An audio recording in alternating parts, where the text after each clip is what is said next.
to you live from Wembley Stadium, the first ever episode of The Bench where we talk all things football. This week we're going to be covering Manchester, home of the Europa League.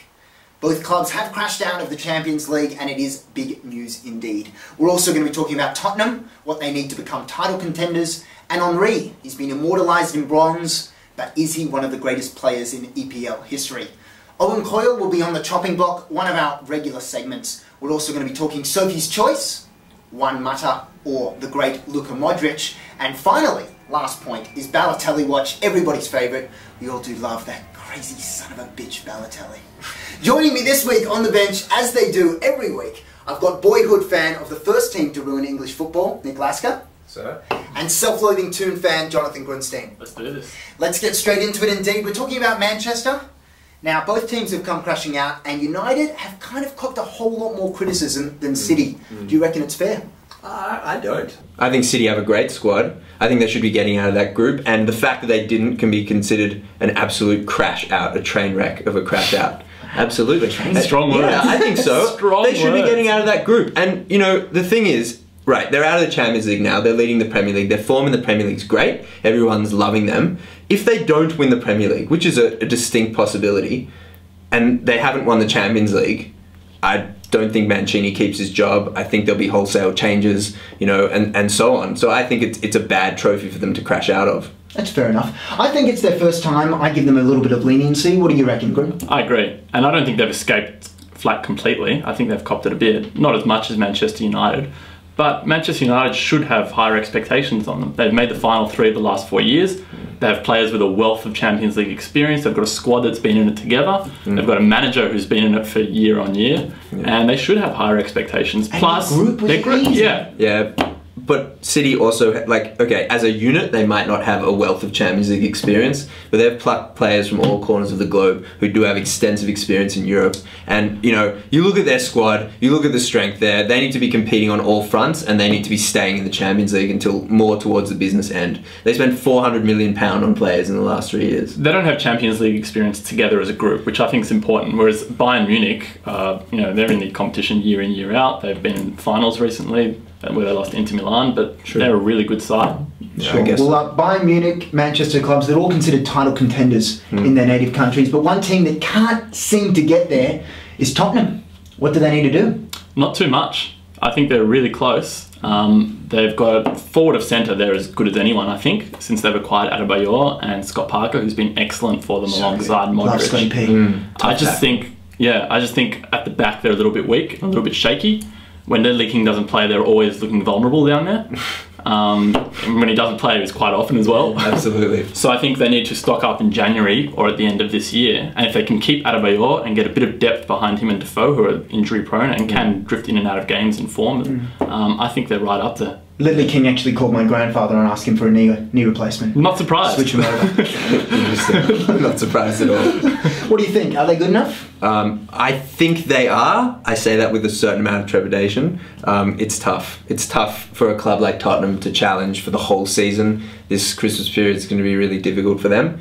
Having said that, I think they need a little bit of luck. What do they need? A bit of luck. And as my co-panelist did point out, esteemed colleague, I prefer to be referred as. Well, we'll broach that in later episodes. I think that they are a little bit light past Adebayor, so injuries are going to be an issue there.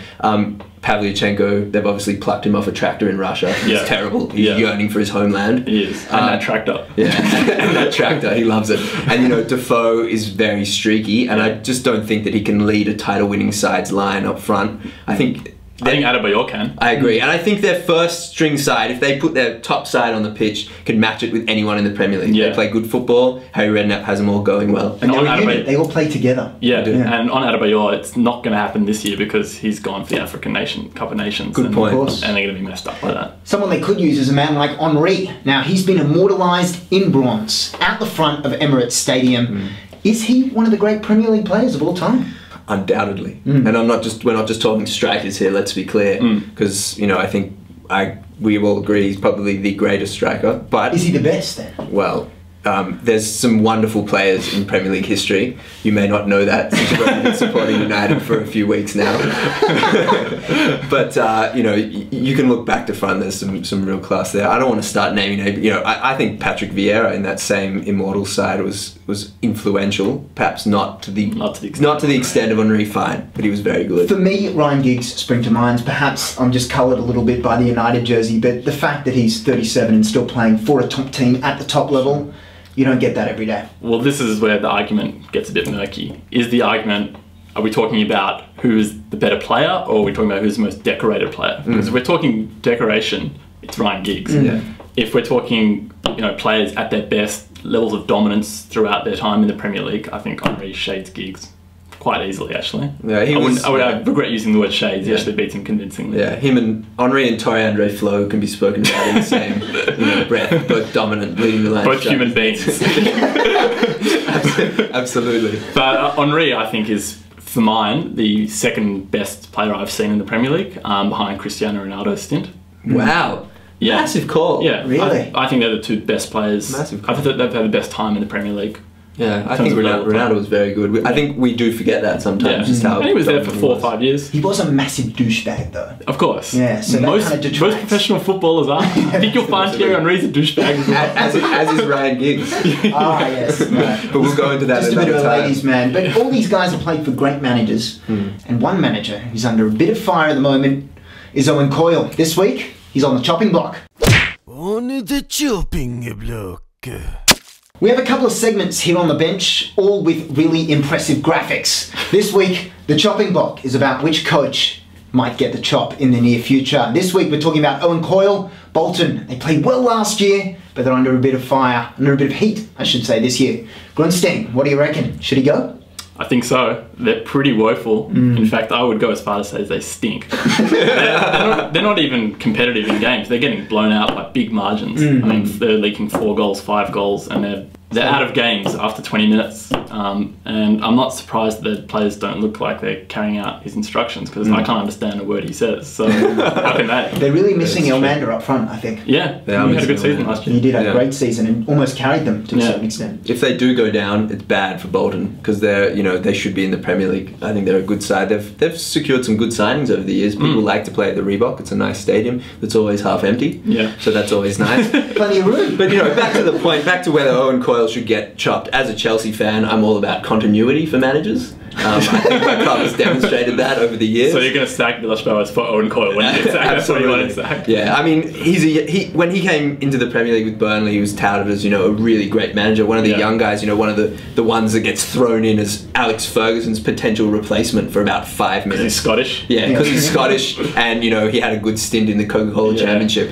But this period at Bolton is doing his reputation some serious damage. I think. Well, they did it right last year. It's just this year, but if they want to stay up, they've got to get rid of him. They've got to change something. Should he go? Yeah, probably. Yeah. Fair enough. Chop him. Chop it. I called it. I like that. Perhaps 2 players that Bolton could use in their starting lineup are Juan and Luka Modric. We're comparing them, and this week they're on Sophie's Choice. Sophie's Choice. Sophie's Choice. We take 2 options, 2 players or 2 scenarios, weigh them up and see which one you'd prefer if you had to only take one. So this week we're talking about Juan Mata and Luka Modric. Nico, if you could only have one, who would it be? Pardon the pun. Here we go. Viewers. Drum roll. Viewers, I'd like you all to disregard the jersey I'm wearing when I make this comment and say that it doesn't matter about Modric because Juan is the best. That didn't just happen. That's brutal. Wow. So, you want to back that up with a few facts then, a few points? Listen, he's a star. I think, Modric is, Mata plays that false number 9 that's what Barca like to call those guys. He's great. I think he could play in any side. He's just behind David Silva in assists this year. He gets on the score sheet on a regular basis. I think Modric, what he does a little bit further back in the pitch. He's the pass before the pass. He's the pass for the hockey assist for those, American sports fans, like Grunstein. To our American audience as well. Yeah, that's right. But Mata gives that moment, that that incision, that insightful moment that really opens up a defence, and I think that's why I'd take him. How about yourself? Yeah, that's a fair point. I think he'll have more moments of flair and genius in a match. I'd rather someone who's just going to knock the ball around perfectly the whole game. He's more diminutive, Modric. He's more compact. He's got low centre of gravity. I think he's a workhorse. I think Modric will drift in and out of games. He'll have moments like against Manchester United where he lets Nunny blow past him. I think I'd rather the workhorse in Modric. Yeah, I agree, and we know how highly Harry Redknapp feels about him. I'd like them both. So if you're listening at Andres Villas-Boas, make get the purchase. Modric on board. They tried valiantly. And someone who's always in the news for all the right reasons is Balotelli. So we made a segment about him. It's Balotelli Watch. Balotelli Watch. Probably one of the biggest characters in the Premier League right now, and probably since I can remember, is Mario Balotelli. Every week we take a little look into the world that is Mario on Balotelli Watch. This week, well, he had the red card against Liverpool, but also bizarrely scored off his shoulder in the game against Norwich. What do you make of this move? This is vintage Balotelli, as far as I'm concerned. You've seen it all year, coming to this point, and I've heard tell that there's a second Balotelli playing in the reserves for Stoke. He is lurking at Stoke. Enoch. Fresh off Boardwalk Empire, running the mean streets of Atlantic City to Stoke's reserve side. This is just a dream come true for the bench, I think. I look forward to the time where both of them are partnered in strike force in Manchester City. Yeah. The two Balotellis. So what? I love the hairstyle he sported against Liverpool as well. Yeah. Really? That had Wesley Snipes demolition man all over it. He did. Absolutely. I thought Wesley had escaped jail for a moment. He jumped bail, donned a Manchester City jersey, knocked a ball in with Got his an shoulder. attitude problem. There we go. Yeah, no, he's a character. Yeah. He is a character, and we look forward to finding out what he's up to next week in Balotelli Watch and seeing everybody again here on the bench. Thanks a lot, guys, for this week. Thank you. Thank you. Good fun. We'll see you again, same time. Glorious paper shuffle. We're going to take a cut to the eye.